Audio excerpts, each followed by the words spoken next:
recruiting has not been what it used to be for a little while. I've had a big problem with it. I have felt like it's been one of the more underreported problems in college football. And I think people have hesitated to touch it because they've been touching like the causes instead of one of the symptoms. Well, this has been one of the symptoms. Well, I think recruiting is correcting itself in a major way. I think recruiting is on the way to maybe, if not becoming great again, becoming really, really, really good again. So I'm going to tell you what I mean by that. Let me get you caught up on what's been happening. So what used to happen in January now happens in July. Back in the traditional days where National Signing Day was the first Wednesday in February, you got done with the season, and then there was like early January, mid-January, late January, you had all the official visits happening, and people are like locking down their commitments, and maybe somebody's going to make a decision on signing day. Well, that all happens because of the early signing day now. That all happens in the summer before those kids' senior years. It's a difference, but it's okay. If everything else stayed the same, that'd be okay. So it didn't all stay the same, and that's been one of the problems, but I'll get to that in a second. First thing I've noticed lately, just to get you caught up on what's happening, Notre Dame has the number 3 class in the country. Notre Dame's been on a roll. It's a very, very big deal, only because there was shakeup there this past cycle at the general manager position. You'll notice a lot of the noise USC's been making. There's a lot of talk and controversy around that. I don't care. I just want to let it play out. And I felt the same way about Notre Dame. A lot of people had looked at Notre Dame and they said, hey, Chad Bowden, he left there. He went to USC. So that place, they're going to lose their way in recruiting. And I was like, maybe they will, maybe they won't. Let's just wait and see. Early returns are Notre Dame's going to be just fine recruiting. Not that USC hasn't improved as well, but it looks like both sides of that coin right now are okay. And it looks like one of the best classes Freeman will have ever landed. Of course, we have to add it in, guys. Let's toss up the red flare. Let's burn our first and final timeout. Let me lean forward for effect. I know none of this is official until they sign and enroll. I know. So if you were thinking about going to the comment section and saying, we'll see what happens in December, let me save you the time. I know. Did everyone hear it? Was I clear enough? Okay, that is considered stated and understood for every comment that I ever make about recruiting in June or July from now until eternity. We all know it's not official until they sign and enroll. Having said that, as we've said many times, vast majority of verbal commits right now will enroll at the school they're committed to.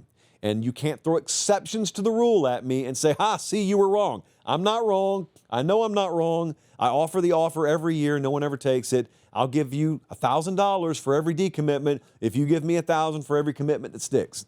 In the history of the show, no one's ever taken it. So verbal commits must mean at least something. Not everything, but something. So Notre Dame's been rolling. Georgia, I don't know. They've probably gotten 3 more commits since the show started tonight. Georgia's got the number 2 class in the country right now. It is June 29th. Georgia's got 14 commits this month. A lot of in-state kids. We've talked to Kirby about that before. The philosophy on how many in-state kids you want to take the best kids. You'd love to have them be from the state of Georgia. But even a state as loaded as Georgia, it's not always going to provide you a perfect recruiting class, like a perfect subset of what you want your roster to be. So you got to recruit nationally, and you can if you're Georgia. However, I think maybe even that staff would tell you, if we're talking degrees of difference, and that head coach there, Kirby Smart's talking about prioritizing guys that'll go over the cliff and play for the G. You probably have had to collect yourself a little bit and maybe look back in state more, or maybe lean 5 or 10 degrees more in state than you would have been 2 or 3 years ago. I think that's probably an accurate way of stating what their strategy there is, and it's paying off, and it'll continue to pay off because it's Georgia. You want to know who else is red hot right now? Alabama is killing it. And I have just headline after headline here about how terrible Kalen DeBoer is gonna going to find the way of recruiting in the SEC. I mean, Kalen DeBoer is going to have to, basically he's going to have to put a welfare roster together and just going to have to settle for the scraps of everyone else and hope to, play on the margins and light all that on fire. They're killing it in recruiting. They just landed Xavier Griffin today. That's the number one edge player in the country. Got a 5-star running back earlier this week. Look, there's a lot going on right now in recruiting. I don't cover recruiting a whole lot. I normally don't get in the weeds of it, but I'm telling you at a more 50,000-foot level, I said something earlier today, and I want to triple down on it right now. Show me the tweet, Bradley. I actually put this out earlier today. I said, recruiting has felt way more like recruiting, again this cycle, than the previous several years. And I was smiling when I typed that. Of course, many of you asked, what do you mean by that? Well, first I want to ask, do you feel any differently about recruiting this cycle? Now, I know that many of you have given up on recruiting and you just stopped paying attention to it.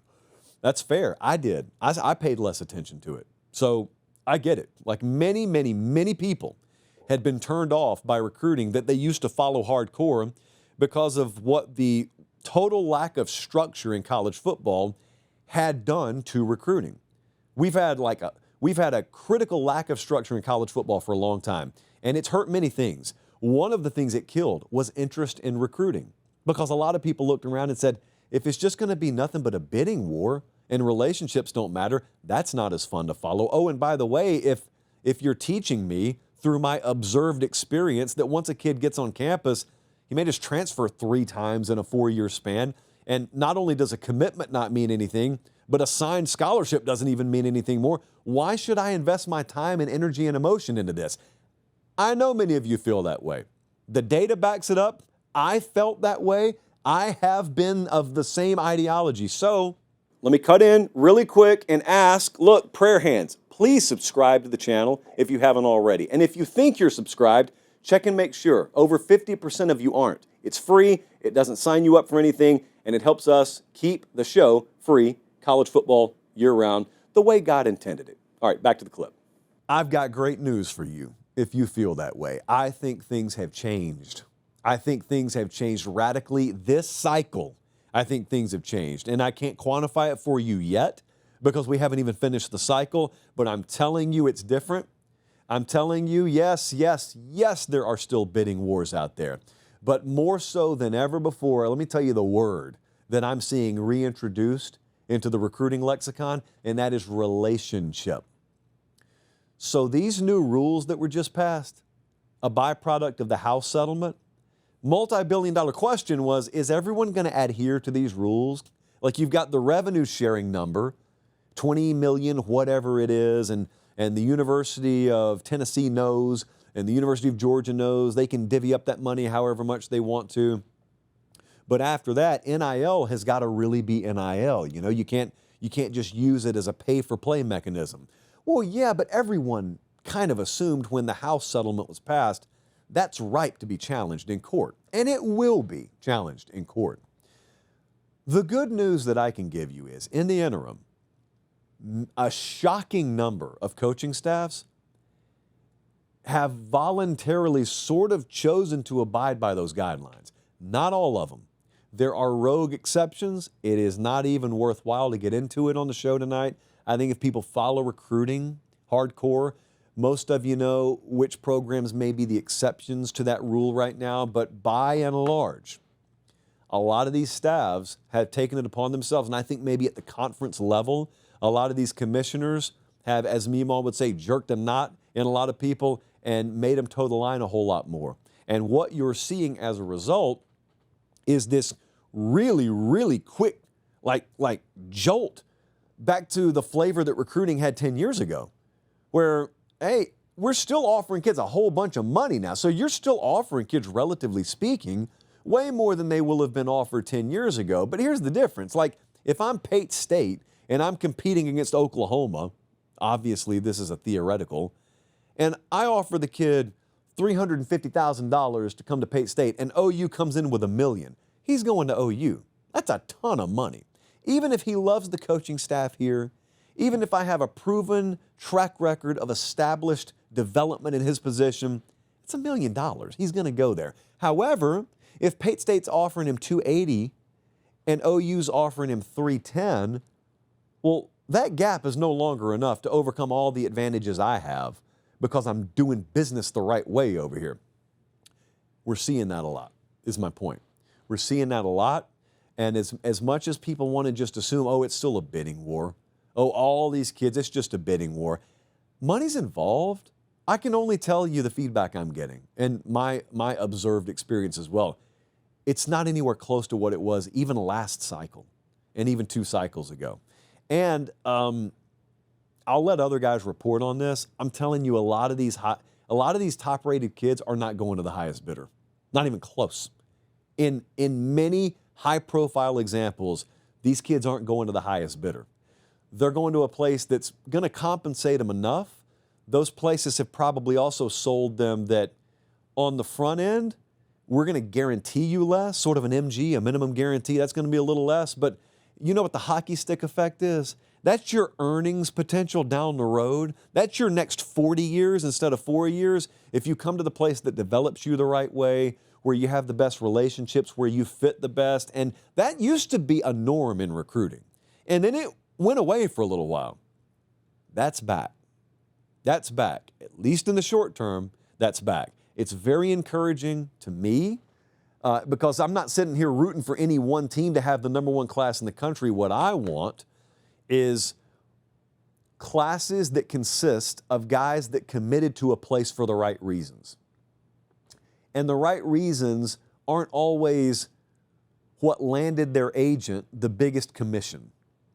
The right reasons are, I'm a linebacker. I'm going to go play at this school because they've pumped guys into the NFL at my position. I love that position coach. My family loved the official visit. I felt at home on campus. If I take care of business there and I'm right about the developmental aspect and the relational aspect, I'm going to make a ton of money anyway, there and at the next level. But even if I don't play at the next level, if I'm right on the front end about my observation of that program, I'm going to be able to market my name until the end of time as having played there, as having been a member of that family. That's recruiting. That's what it's supposed to be. That's what makes it fun to follow as well. Instead of this ridiculous version of it that you've had force-fed to you lately, it's been so underreported because it's been more of a symptom instead of the problem, but it's been a huge, huge symptom, a negative symptom of the problems of lack of structure in college football. And I just look at the NFL.